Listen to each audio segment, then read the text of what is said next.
uongozi mpya katika kaunti ya Narok. Kwa hivyo leo natangaza kwamba kampeni imeanza ya kubadilisha uongozi na kuleta sera ya maendeleo, wala sio siasa ya mdomo tupu. Na mimi nawaambia kwamba mimi natafuta hiki kiti bila kusimamia chama yoyote. Mimi ninasimama mwenyewe na alama yangu siku hiyo itakuwa ni chopa. Kwa hivyo msiseme zote, tuseme ndege. Na mimi ninahakika kwamba mmeshaamua.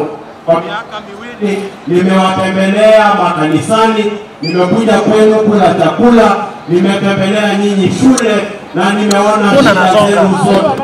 Mengi tumejaribu kutatua katika zile project 125 ambayo mimi nasimamia sasa.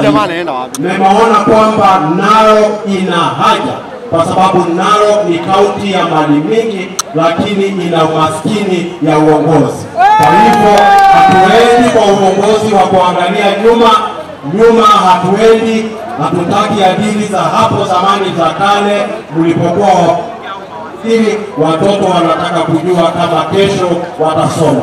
Mama anataka kujua kama kesho atapata maternity ya kuzalia. Mtoto anataka kujua kama kutakuwa na chakula nyumbani.